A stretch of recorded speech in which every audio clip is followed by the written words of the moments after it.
Bienvenidos a Punto de Encuentro, su punto donde confluyen las ideas, modos y técnicas, donde conectamos mentes y construimos puentes. Como de costumbre tenemos un invitado especial que nos trae conocimiento, nos aporta valor, con una data, con un conocimiento bastante valioso. ¿Y quién será ese invitado? Nos honra hoy aquí con su presencia Pascal Peña. Él está en la palestra, él anda dando conocimiento a todo volumen por ahí. Pero en Punto de Encuentro, él nos viene a hablar de un tema bastante valioso que nos concierne a todo. Vamos a hablar y desarrollar lo que es el tema de los delitos tecnológicos, de la ciberseguridad y sobre todo vamos a hablar de la protección de datos, vamos a hablar de cómo él llega también a tanto conocimiento que nos estamos ahora mismo, digamos, estancados en nuestro país y desconocemos, pero que sí necesitamos más conocimiento sobre esto. Gracias, Pascal, por estar aquí. Gracias por aceptar humildemente la invitación y por ser un hombre de valor, un hombre que aporta a tu sociedad. Que no solamente en materia desde dirección o ejecución, sino que también vas dando luz al mundo con tu conocimiento. Muchísimas gracias a ti por la invitación, gracias a todos los que nos están viendo por la oportunidad de poder contigo y junto a ellos pues construir conocimiento. Muy honrado. Así es, nuestra comunidad, gracias por seguirnos en nuestras redes sociales y gracias también porque pueden ellos sentarse a escuchar este conocimiento para luego proteger y aplicar, ya sea en su pequeña empresa. En nuestro nicho mayormente es emprendedor. Y cuando transmitimos conocimiento, lo que buscamos es que las personas que nos ven y nos siguen despierten. Y no estén dormidos ni aleguen luego ignorancia. Y no tengan que hacer luego uso también de ir a un destacamento porque le pasó X eventualidad. Y sí hemos sido objetos de delitos cibernéticos, pero no vamos a comenzar por ahí. A nosotros nos encanta conocer quién es ese invitado que tenemos aquí presente. Entonces vamos a conocer a Pascal. Lo que yo sé de Pascal de entrada es que es abogado docente universitario, que tiene un postdoctorado en Derecho y Nuevas Tecnologías, doctor en Derecho Internacional, o sea, una mezcla, Relaciones Internacionales. Esto me llamó mucho la atención. Aparte de que él fue director y también fue director ejecutivo y director jurídico en el Instituto Dominicano de Telecomunicaciones Indotel. O sea, esta mezcla, sin hablar más, con todas las maestrías y tal, pero me llamó mucho la atención la parte de la administración, de las relaciones internacionales y el derecho en las nuevas tecnologías. Es así. ¿Puedes hablarnos cómo conectas tú de entrada? Sí, claro, mira, y les conecto o les comento que en efecto la mezcla parecería extraña, pero no tanto. No tanto porque hablar de nuevas tecnologías, incluso al día de hoy, tiene una relevancia y una incidencia en todos los ámbitos, incluyendo en el derecho internacional y las relaciones internacionales. De eso podemos hablar luego. Pero sí, luego tú me haces ser más. Claro. Mi introducción en esto es a través de la universidad. En la universidad tenía pues el interés de participar en competencias internacionales de derecho. Son unas simulaciones. Muchos de los que tal vez nos escuchan han participado en Modelo de Naciones Unidas, sí, algo parecido. El Newton. Así es. Entonces, resultado de eso, pues la pasión, el interés del derecho internacional surgió en mí, se ha quedado en mí, creo que me define. Tú nos representaste, tú representaste nuestro país. No, yo no tuve la oportunidad porque debo decir, aunque no parezca, en ese momento los modelos de Naciones Unidas no tenían la relevancia que tienen al día de hoy.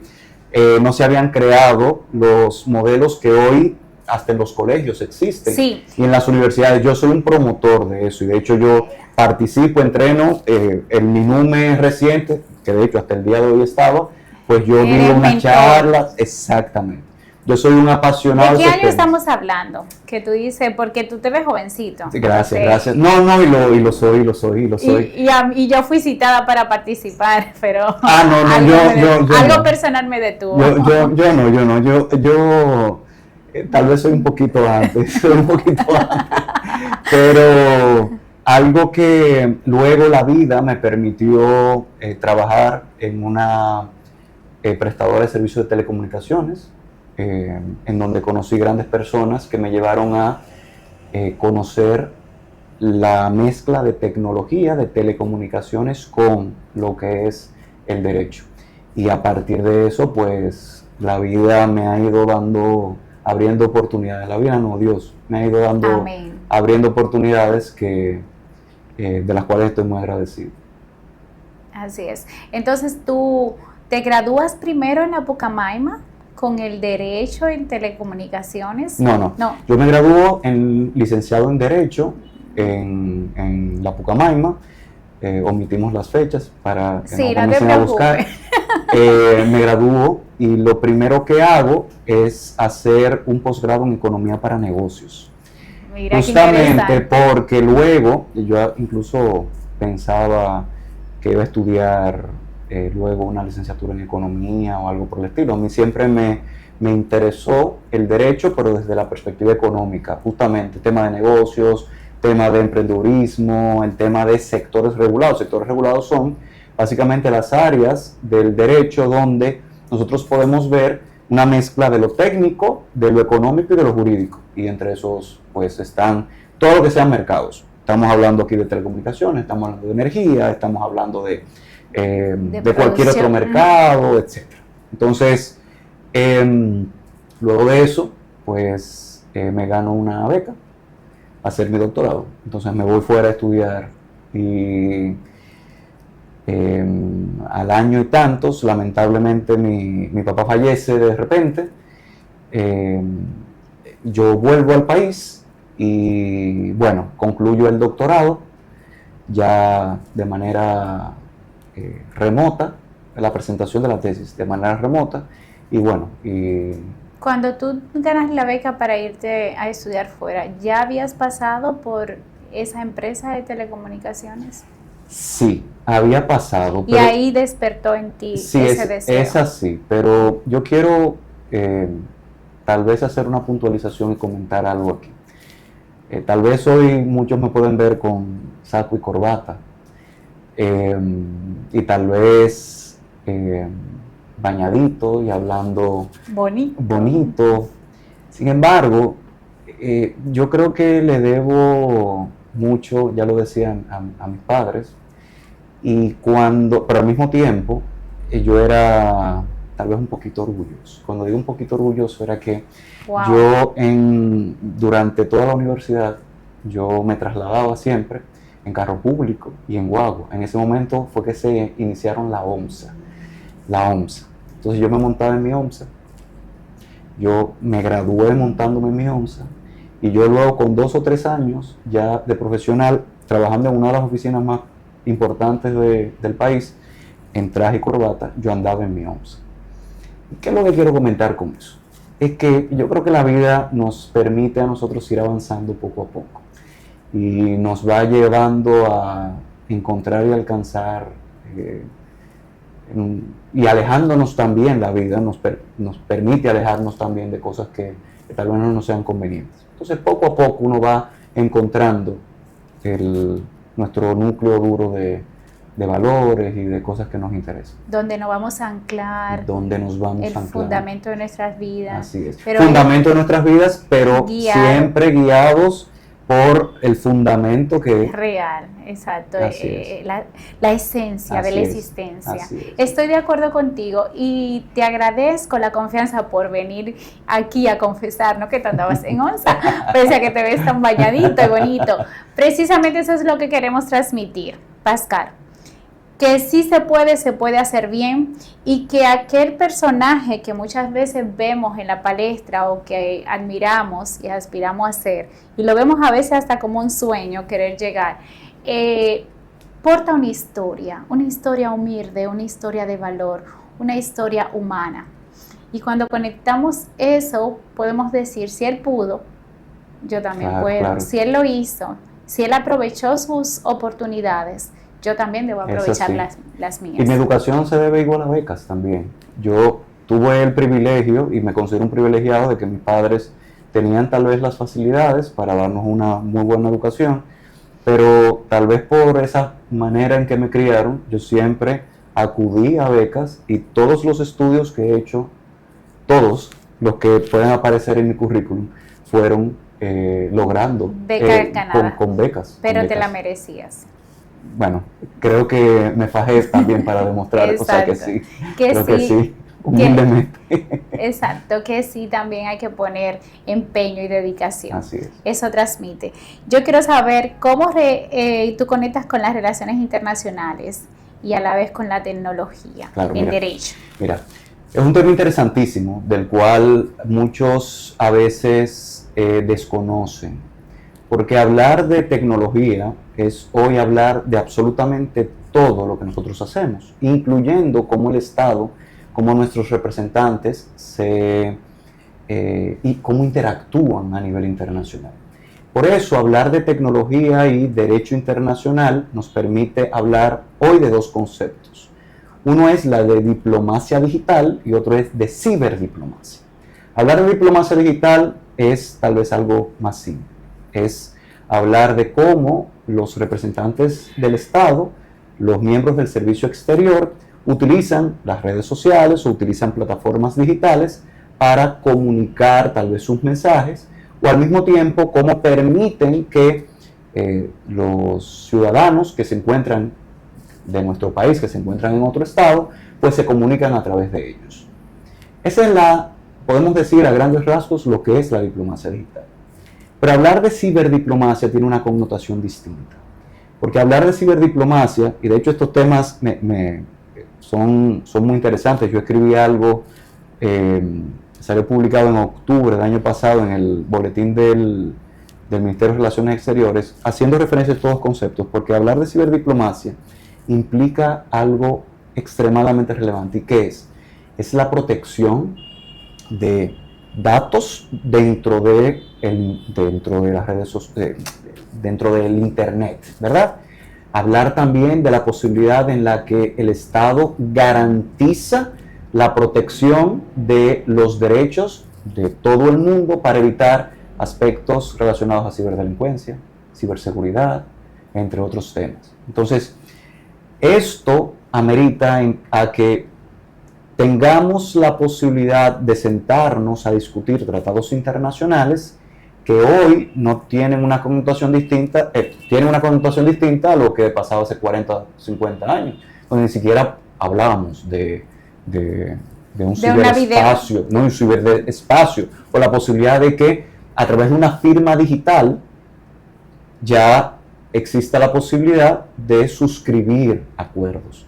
Entonces, el mundo está avanzando, ha evolucionado y continuará evolucionando.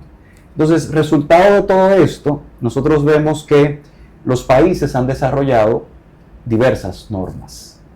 República Dominicana, de manera puntual, tiene, al menos en la palestra, 3 importantes leyes. Una es la de protección de datos personales. Así es. Protección de datos personales implica para todos los que nos están viendo, de que lo que estamos haciendo ahora, hablando, y lo que se está transmitiendo, y luego conectarnos a través de las redes sociales, nosotros vamos creando huellas. Así como vamos caminando, vamos creando estas huellas, y estas huellas nos van generando un perfil. Ese perfil se llama una identidad digital. Esa identidad digital, que de hecho podemos hablar también ahora o después de ese tema, esa identidad digital va a generar un ser. Esto no es un sueño, genera un ser. Este ser puede eventualmente incluso subsistir sin mi presencia física en el mundo. Por eso algunos hablan del metaverso. Como un avatar. Como un avatar, exactamente.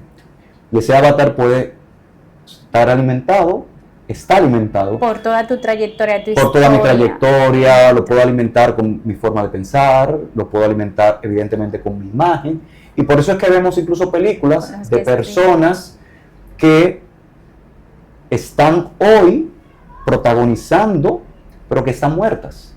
Y es porque estas personas o sus familiares autorizaron el uso de su imagen y de su voz. Entonces la inteligencia artificial lo va reconstruyendo. Pero como te decía, estas personas o esta identidad digital, este avatar, puede subsistir en el tiempo. ¿Por qué? Porque los datos no desaparecen, los datos aún lo borremos, se mantienen. Se mantienen. Entonces nosotros en el país tenemos una ley, que es la 172-13, que es una ley muy interesante porque tiene un objeto muy bonito, pero en la práctica no se aplica. ¿Te parece bien si me hablas de la ley más en materia profunda cuando regresemos de un pequeño corto? Claro que sí. Permiso. Volvemos en breve.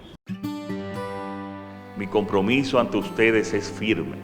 Vamos a continuar impulsando las reformas necesarias para abrir un nuevo tiempo en la historia de nuestra nación y dejar un legado de fortalecimiento democrático, consolidación de nuestras instituciones y un desarrollo sostenible que alcance al conjunto de todos los dominicanos y dominicanas. Y hoy quiero reafirmar aquí mi compromiso de asegurar que los recursos del Estado se utilicen de manera eficiente y en beneficio de todos los dominicanos. La escrupulosa honradez de los representantes públicos es esencial para que exista confianza y credibilidad en nuestras instituciones.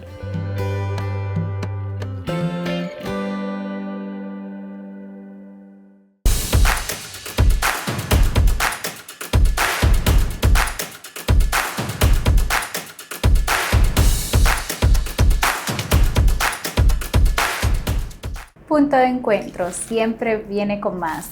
Aquí con nuestro abogado invitado especial, Pascal Peña, que nos está hablando de lo que es la ciberseguridad. Y ahora mismo vamos a conectar el tema con los datos personales en la era digital y cuál es esa ley que tenemos acá en República Dominicana que nos ayuda a nosotros a proteger nuestros datos personales. Claro que sí. Hablábamos del avatar, me interesa reconectar desde ahí. Mira, como te decía, el avatar es una creación a partir de los datos que nosotros aportamos. Y esos datos, para que todo el mundo esté bien claro, esos datos se van adquiriendo cuando nosotros abrimos una cuenta de Instagram, cuando nosotros le damos a like, un me gusta por los usuarios que tenemos, entre otros. Entonces, esa huella digital, que insisto, en ocasiones no sabemos que lo estamos creando, los está dando, tiene una importancia sumamente relevante. Y cuando hablo de la relevancia es porque los datos se convierten en un bien, y cuando hablamos de un bien, se convierten entonces en una manera de poder comercializar otras cosas. Pongo ejemplos muy básicos. A través de los datos, se crean bases de datos que pueden ser vendidas para que todas las empresas puedan incidir en el usuario a través de publicidades. Por eso, cuando nosotros entramos a Instagram, le damos a una publicidad de unos zapatos, el algoritmo va a hacer que me genere otras publicidades de zapatos. Igual que el algoritmo de Netflix, nosotros vemos una película, entonces las próximas temáticas van a ser igual. Pues eso es lo que sucede. Y nosotros tenemos en República Dominicana esta ley 172-13 de protección de datos que fue creada en el año 2013, 172-13, pero que lamentablemente fue creada tuerta, manca o como querramos decirle, gacha, porque tiene conceptualmente los principios, pero en la práctica es imposible de ejecutar. Solo aplica básicamente a temas de información crediticia, es decir, a temas de bancos, pero ya el sistema bancario tiene un régimen jurídico muy particular. ¿Por qué tú lo consideras así? ¿Eres tú o es en general que se considera que está creada de manera gacha? Soy yo y es quien conozca del tema. De hecho, el único organismo que en la actualidad tiene la posibilidad de sancionar a empresas que hayan violentado datos personales de alguien son los bancos, porque establece la ley que solo la superintendencia de bancos es la que tiene la capacidad. Por tanto, si hay una empresa aquí, allá, que toma, utiliza los datos sin el permiso de otra persona, yo no tengo hoy en la actualidad a ningún lugar donde reclamar. A un tribunal, tú no puedes ir. Salvo a un tribunal, pero empoderar un tribunal. Pero esto es difícil de demostrar. ¿Por qué? Porque no tenemos un régimen jurídico adecuado. En otros países se tienen un organismo autónomo, algo así como, imaginemos un proconsumidor, sí, un prousuario, donde tú tienes un organismo de la administración pública que ante reclamaciones como esas, el usuario puede ir y le sale gratis. Cuando tú acudes a un tribunal, los tribunales implican costos, implican gastos también para el sistema de justicia. Entonces, menciono todo esto porque igual, de forma paralela, nosotros tenemos la Ley de Comercio Electrónico. Ley de Comercio Electrónico que muchos de los emprendedores que están hoy escuchando posiblemente no conocen cuáles son las disposiciones a las que se enfrentan cuando a lo mejor promocionan un producto a través de redes sociales, cuando establecen un medio de pago a través de redes sociales. Nosotros tenemos esta ley que es la 126-02 y esa ley se denomina Ley de Comercio Electrónico, Firma Digital y Documentos Electrónicos. Es decir, trata 3 temas. 1, regula el comercio electrónico, también medio gacho para utilizar el término. 2, establece la figura de la firma digital. Muchos de los que están seguramente viendo o utilizan firma digital o la han visto. La firma digital, pues, no voy a hablar aquí, hay 3 categorías, pero la firma digital, firma electrónica, permite que en vez de yo de manera manuscrita suscribir un documento, lo haga con mi huella o con un código. Y ese código genera una especie de código de barra, no, un código QR. Para ser más específico, un código QR que te va a indicar dónde, quién firmó, a qué hora y desde dónde. Y les reconoce la posibilidad de que un correo electrónico, por ejemplo, sea considerado prueba cuando vaya a demandar X o tal persona en los tribunales. Entonces esta ley tiene una connotación bastante amplia, bastante interesante. Pero por otro lado, también importante para los emprendedores es la ley de delito de alta tecnología. Es la 5307. Esa ley lo que hace es generar un régimen jurídico donde delitos tradicionales, imaginemos robo, pero ahora robo de datos, hackeo, o nuevos delitos, sabotaje informático, es decir, cuando yo tomo un servidor y lo bombardeo de spam para que el servidor no funcione. Esta ley crea estas y otras figuras, acceso ilegítimo, entre otras, para poder la justicia sancionar a aquellas personas que delinquen ahora de manera distinta. Porque ahora se roba no es yendo a un lugar, sino accediendo a un servidor y ese servidor te rebota otro servidor y ese otro servidor te rebota otro servidor de diferentes países para confundir. Entonces crea todo este sistema. ¿Y esa ley sí se ejecuta o también está no, de hecho esa ley, bueno, aquí van a decir que yo digo que todo está gacho, pero esta ley es del año 2007. Hay que ser consciente. Esta ley es del año 2007. Y al ser del año 2007, hay nuevos tipos penales, nuevas infracciones que han surgido en el entorno digital. Señores, hablar hasta de un delito distinto y que es sensible, como el bullying, si bien se tipifica ahora en el proyecto de Código Penal, el cyberbullying tiene una connotación distinta, porque recuerden que la tecnología hace que se magnifique todo. Entonces, la respuesta a tu pregunta, para hacerla todavía más puntual, se han trabajado las modificaciones tanto de la Ley de Protección de Datos Personales como la de Delitos de Alta Tecnología.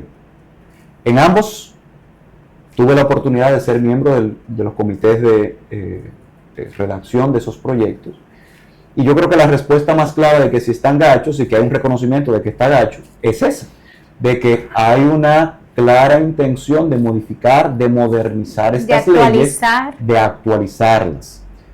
Si no, pasaría que nosotros no tenemos la posibilidad de proteger de manera adecuada a nuevos inversionistas, a los actuales inversionistas y por supuesto a las personas de a pie, que somos todos nosotros. Así es.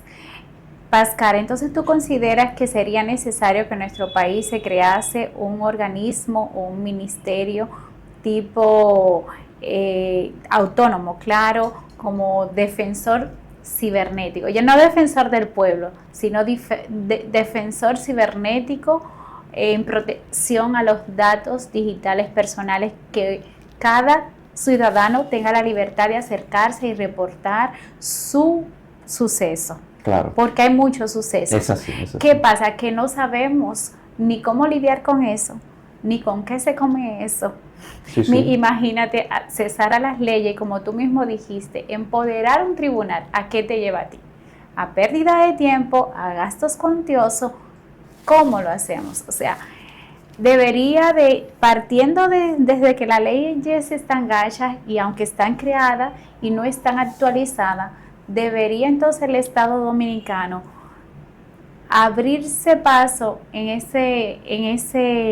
esa brecha y comenzarle a darle a los ciudadanos la oportunidad de sentirse apoyados por el mismo Estado Dominicano. Claro. Mira, la respuesta a tu pregunta es que sí.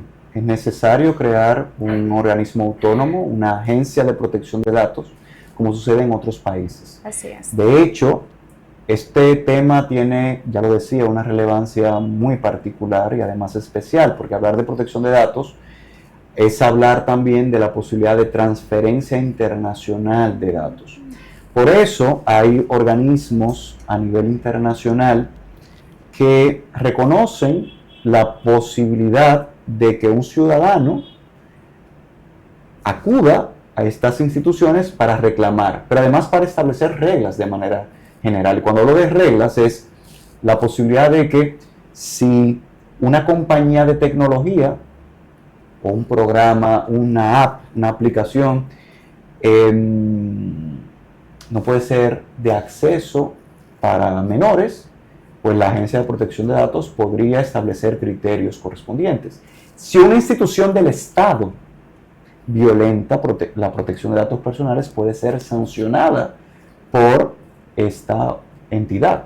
Entonces, sí, de hecho hay múltiples ejemplos. España tiene una agencia de protección de datos personales, en otros países de Latinoamérica. Y yo insisto, la importancia de todo esto es porque nuestros datos están volando, bailando, transmitiéndose, sin nosotros incluso saberlo. Así es. Y de hecho, llegan a países tan lejanos que cuando tú ves que te mandan un email de un país extraño que ni siquiera hablan el mismo idioma y tal, y tú dices, pero ¿y cómo llegó mi información ahí? Información, tus fotos son utilizadas para generar lo que se denomina deepfake, que el deepfake básicamente es que con la imagen tuya se genera a través de inteligencia artificial la posibilidad de hacer las mímicas, el manejo, etcétera, y eso hace que se crea que te está hablando alguien real, y es literalmente inteligencia artificial con la imagen y la voz que ha sido manipulada. Entonces, sí, es un gran problema. Y por supuesto la transmisión de virus y ese tipo de cosas, de virus y otros tipos de malware, entre otros, que genera problemas que pueden ser muy cuantiosos.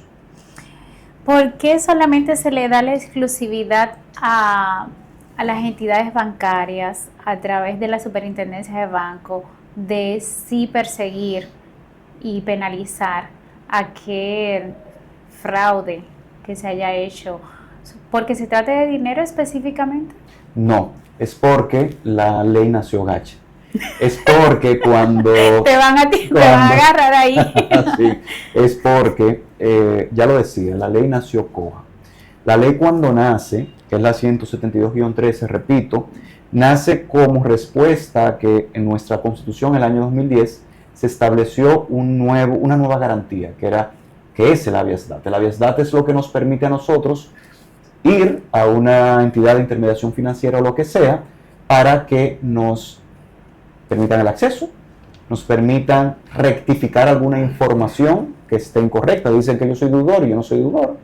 Cancelar información, que se borre información que no sea correcta, u oponerse a que esta información sea transmitida de un lugar a otro.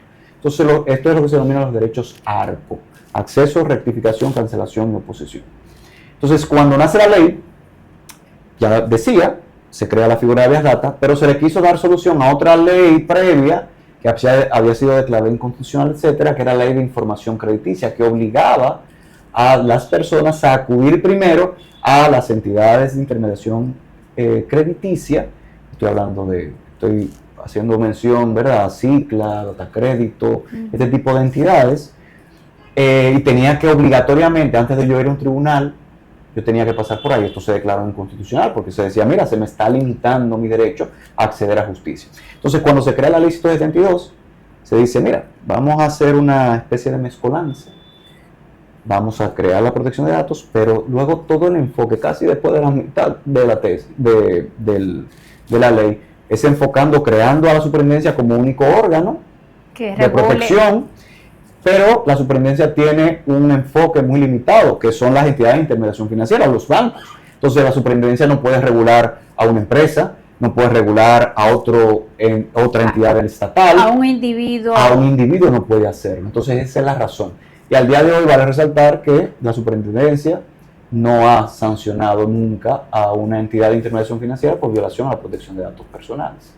Entonces, no tenemos historia, no tenemos en nuestra historia, no tenemos una empresa que haya sido sancionada por la ley 172-13. Sí. Vamos a ver, separo. Por la ley 172-13, a entidades de intermediación financiera, no.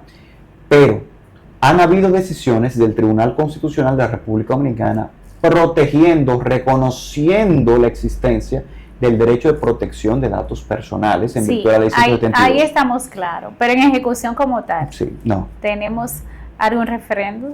No. Bien. Lamentablemente. Volvemos en breve con más. Esto está interesantísimo. Debemos de tener cuenta con esto y estar al pendiente. Pronto serás tú quizás el creador del defensor cibernético. Volvemos con más en breve.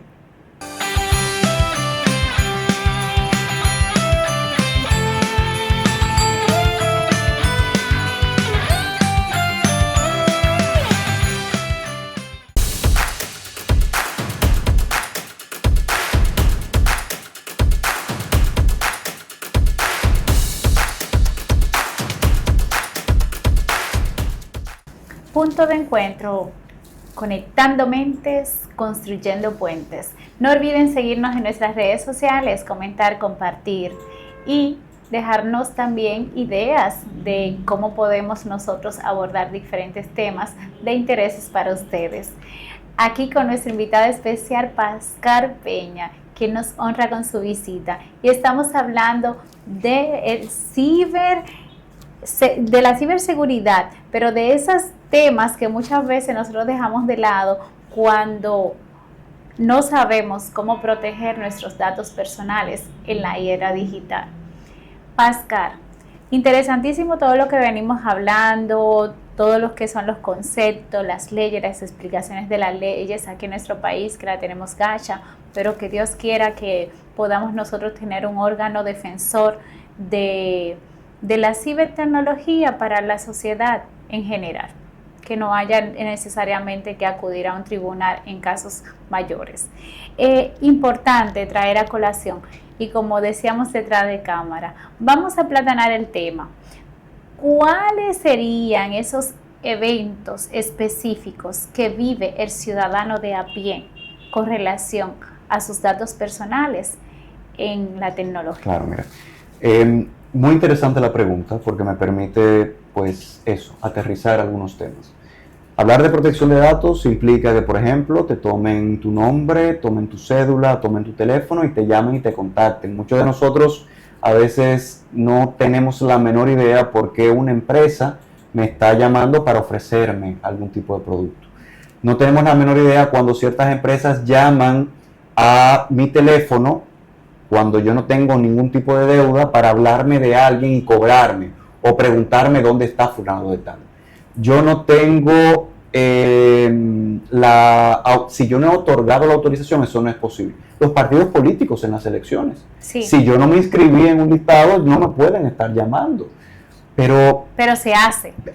Se hace en violación a la ley, a eso me refiero. Exacto. Pero además hay otras cosas como, y aquí puntualizo, otras cosas que ahora están siendo tratadas en el nuevo proyecto de Código Penal, que se ha estado discutiendo recientemente y que ha generado mucha controversia por algunos temas muy puntuales, temas del aborto, etc. Pero en cuanto a estos temas de tecnología y de protección de datos, vemos que se hace referencia a algunas cuestiones muy interesantes y creo que puede ser puede llamar la atención al público.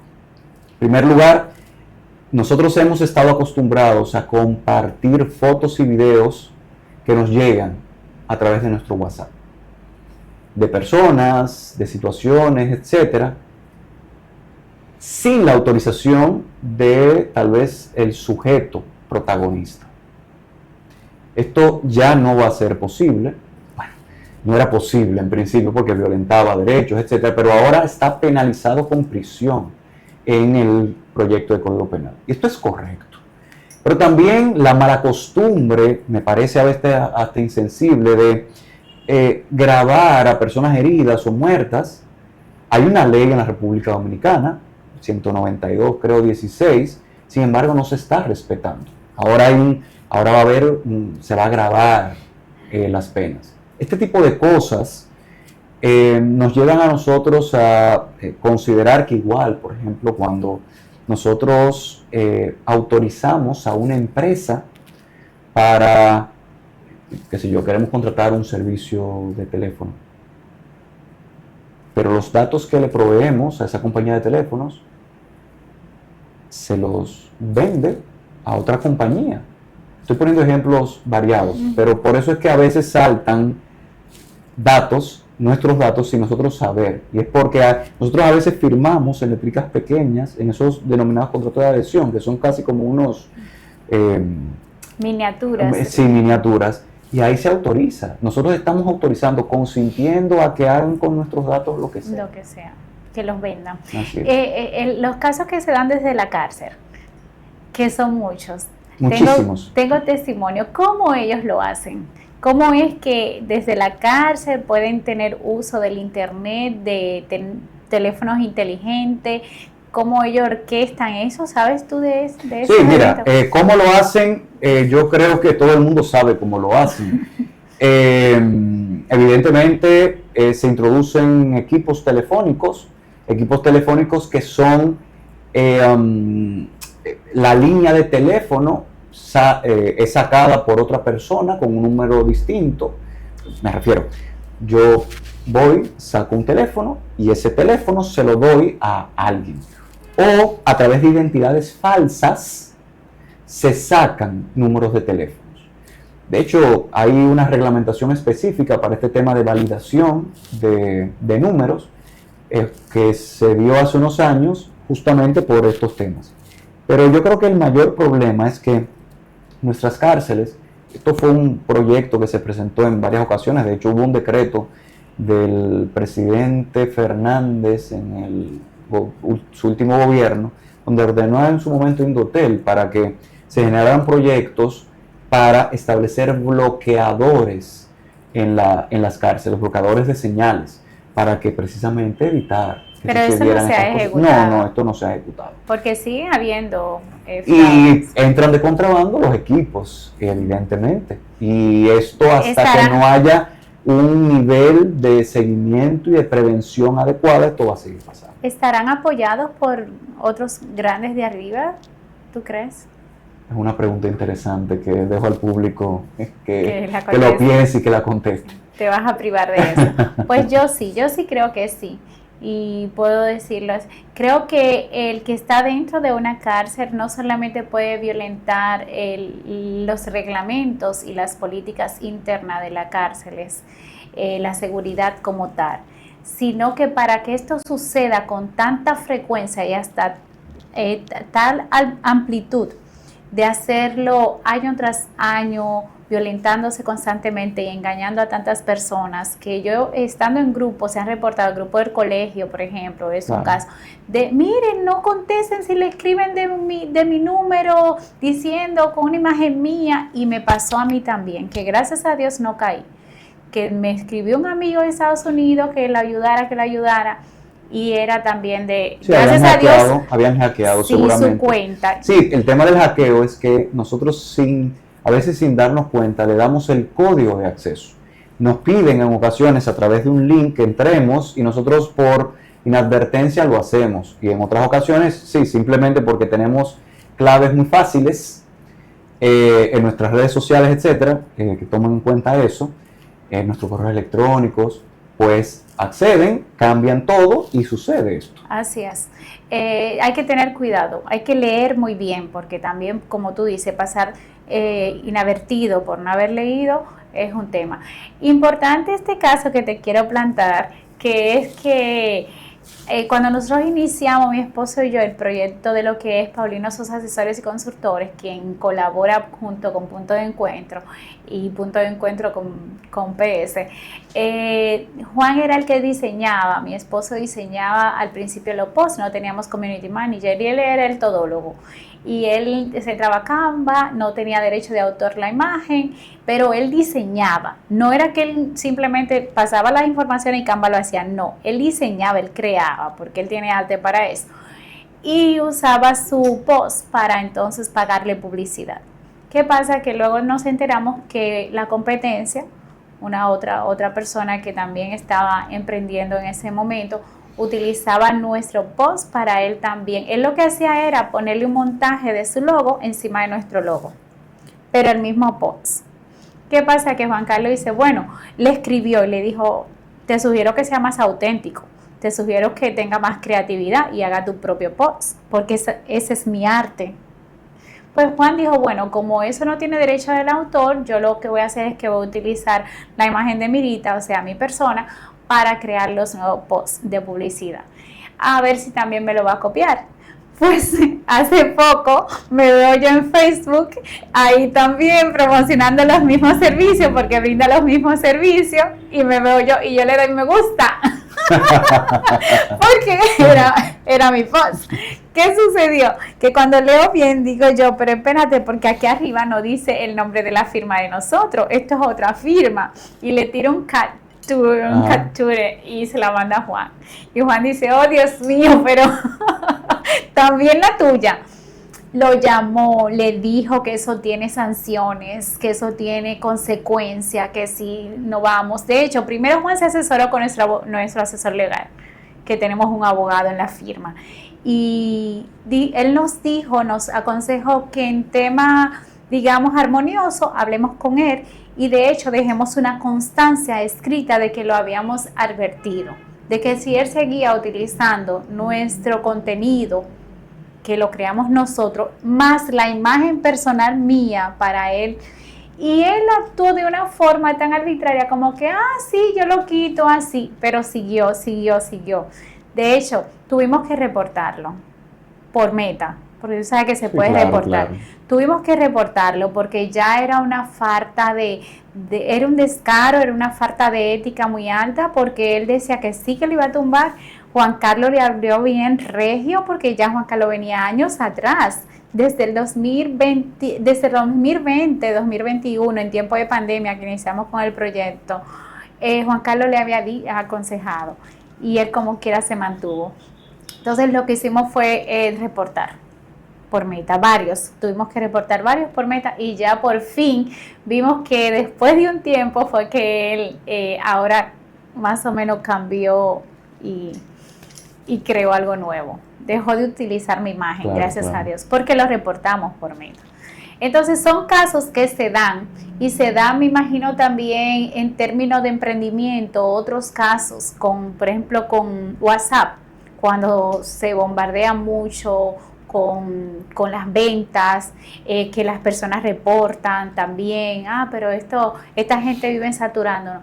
Entonces viene Meta y también puede bloquear a una cuenta de empresa por saturar y es porque Meta cuida también a sus usuarios. Entonces, ahí hay un tema de que no sabemos muchas veces cómo manejarnos, digamos, en términos de emprendimientos con las cuentas empresariales y que otras personas nos reporten por verse saturadas. Entonces, nada, son casos que pasan que yo diría que se pueden ver en el día a día. Pascal, yo quiero concluir con esta pregunta que dice, ¿cuál es el rol de las políticas públicas en la protección de los datos personales a nivel internacional? Mira, es una pregunta muy interesante, sobre todo para cerrar, porque como decía hace un momento, hablar de datos personales hoy implica hablar de dinero, hablar de un bien. Y aunque no lo creamos, o no lo querramos creer, esto nos impacta a todos. El Estado Dominicano, así como todos los demás estados del mundo, tienen, o a través de legislaciones especiales, o a través de su normativa general, un régimen jurídico que protege. Algunos, como el Reglamento General de Protección de Datos de la Unión Europea, tiene incluso hasta un alcance internacional. Es decir, además de los países de la Unión Europea, protegen a todos los ciudadanos europeos que se encuentren fuera de su país si hay empresas como dominicanas que utilizan o toman esos datos, o ciudadanos europeos que acceden a una plataforma de aquí de la República Dominicana. Entonces, el Estado Dominicano debe promover de manera adecuada lo que es la protección de datos personales, su regulación, por supuesto, tener un régimen jurídico sancionador adecuado del delito de la tecnología, un régimen jurídico preventivo, que sería el de ciberseguridad, es decir, establecer criterios técnicos, estándares para evitar que suceda algo, y si sucede, pues entonces sí hay responsabilidad de parte de quienes incumplen. Pero además, yo creo que hay, como parte de las políticas públicas, es mucha educación que se debe dar. Educación que estás ejerciendo tú, que se está ejerciendo a través de programas como este, pero que deben venir desde el Estado también. Así es. Para que la ciudadanía, para que todo el mundo entienda a lo que se enfrenta y que por supuesto conozcan las consecuencias de hacer algo inadecuado y cómo puede proteger incluso a su entorno, como a los menores de a sus hijos. Así es. Entonces, desde espacios como este, desde el Estado, desde la academia, se debe seguir fomentando, promocionando, incentivando la discusión de estos temas que, como digo, no se van a agotar por ahora. No, y vamos en desarrollo también nosotros. Dentro de, me surge esta, era de que la última, pero paso a esta. ¿Dentro de qué nivel o rango, posición se encuentra República Dominicana, específicamente en Iberoamérica o digamos Centroamérica, de protección de datos? Me hablaste de Europa. Entendemos que Europa es bastante desarrollado, pero nosotros estamos aquí compitiendo ¿con quién? ¿O estamos, digamos, que a la par con qué país? Nosotros estamos a la par de los países que básicamente no tienen una ley de protección de datos personales. Y lo menciono porque... Uruguay. Pero menciono que hay países a nivel regional como Argentina y Uruguay que son reconocidos por la Unión Europea en su respeto conforme a los estándares internacionales de protección de datos. Nosotros ni cerca de eso estamos. Para nosotros poder eventualmente apelar a ese reconocimiento, debemos primero modificar la ley. La ley de protección de datos personales. Sí, sí. Entonces nos falta mucho. Mucho. Nos falta mucho. Ya lo decía, un entendimiento, pero además uno de los requisitos es el tema de una agencia especial, un organismo autónomo de protección de datos. Y que reporte los hechos. Que los reporte, que cree regulación y que por supuesto genere espacios de regulación para instituciones del Estado, que pueda sancionar instituciones del Estado como también a particulares, empresas, entre otros. Que ejerza la justicia. Así es. Que no importa si sea del Estado. Así es. Excelente. ¿Alguna frase, alguna recomendación, algo que quieras dejar como base a este grupo de personas que te está expectando? Yo creo que voy a decir dos cosas. Ahorita al principio me introducías con todo mi currículum académico. Yo antes de eso pues soy un interesado en promover el conocimiento. Soy un padre de 2 hermosos hijos a los que le promuevo temas como este y que les invito a que ustedes, y lo menciono porque les invito a que ustedes desde sus espacios, sea en el trabajo, sea en su hogar, sea en la academia, pues sigan construyendo juntos conocimiento y aportando a la sociedad desde el espacio en que se encuentran. Gracias, Pascal. Es un placer de verdad haber conversado contigo. Este conversatorio ha sido de mucho valor. Le llamo conversatorio porque casi salgo con un título, pero no ha sido una capacitación.